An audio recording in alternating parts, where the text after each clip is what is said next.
اگر میں قرض کسی کا دبا کے بیٹھا ہوں پیسہ تو بیٹا کس کا ہے؟ میرا ہی ہے نا۔ ایک بات ایک دوست نے ایک دفعہ مجھے بھیجی، اس نے بات بڑی مجھے عجیب لگی۔ اس نے کہا کہ ایک شخص کا انتقال ہو گیا تو وہ جب اس کو دفن کرنے لگے جنازہ پڑھ کے تو ایک آدمی نے اس کی چارپائی پکڑ لی۔ اس نے کہا اس نے میرا 45 لاکھ روپیہ دینا ہے، پہلے پیسے دو گے پھر دفن کرنے دوں گا، پیسے دے دو دفن کر لو۔ دور سے پکڑی، اب رش ہے، 3 بیٹے بھی تھے تو جائیداد بھی تھی، سارا کچھ تھا۔ ان 3 بیٹوں سے لوگوں نے کہا کہ تیرے ابے کو وہ دفن نہیں کرنے دے رہا، شور ہے تو۔ اور وہ بندہ بھی وہ تھا جو بڑا قریبی تھا اس کا، اس کے والد کا پارٹنر تھا، تعلقات تھے، تو اس نے کہا کہ پہلے پیسے دو پھر دفن کرنے دوں گا۔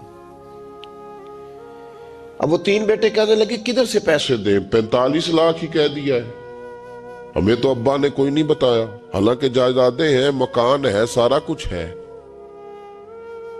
تو بھائی ہم کدھر سے دیں؟ چلو 2-4 لاکھ کی ٹھیک ہے، وہ تھوڑا سا کرے نرم رویے کو تو ہم کرتے ہیں، شور تو ہے، لیکن کدھر سے دیں 45 لاکھ؟ جب بات بہت تیز ہو گئی، شور ہو گیا، وہ انسان مجنون بن کے اس نے چارپائی تھامی ہوئی ہے، کہتا نہیں پہلے پیسے دو گے پھر دفن کرنے دوں گا۔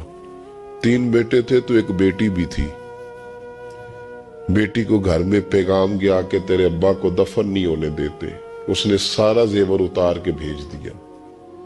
اس نے کہا اس چچا سے کہو میرے ابا کے اس دوست سے جس نے قرضہ لینا ہے کہ یہ رکھ لے اور میں تھوڑے تھوڑے کر کے پیسے لوٹا دیتی ہوں، پر میرے باپ کو مرنے کے بعد یوں رسوا نہ کرے، اس کو دفن تو ہونے دے، میں ایک پائی دے دوں گی، میرا وعدہ رہا۔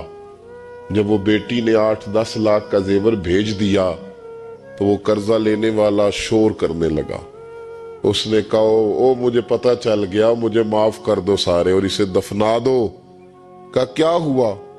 تو وہ کہنے لگا میں نے اس سے 45 لاکھ لینا نہیں تھا، میں نے دینا تھا، تو میں غور کر رہا تھا کہ اگر تو میں نے اعلان کر دیا نا کہ 45 لاکھ میں نے دینا ہے تو 110 نکل آئیں گے وارث کہ مجھے بھی دو مجھے بھی دو، تو میں نے یہ رویہ اس لیے اختیار کیا ہے کہ میں دیکھوں اس کا اصل وارث ہے کون۔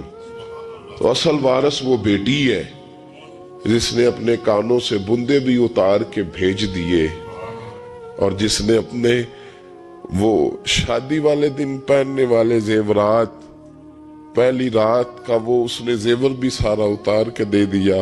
اس نے کہا کہ باپ کا کفن نہ میلا ہو جائے، تو اصل وارث بھی بچی ہے۔ اس نے کہا اس نے مجھے وصیت کی تھی ہر ایک کو نہ دے دینا، میرے اصل وارث کو دینا، تو مجھے اصل وارث مل گیا ہے، اب میں کسی اور کو نہیں دوں گا، اس بیٹی کو دوں گا جس نے باپ کے لیے قربانی دی۔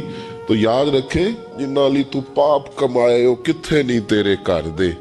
تو اس لین دین کے معاملات اپنے صاف ستھرے رکھیں، ان کے اندر کسی قسم کی وہ چیز نہ پیدا کریں کہ جو ہمارے لیے بڑی باعث پریشانی بن جائے۔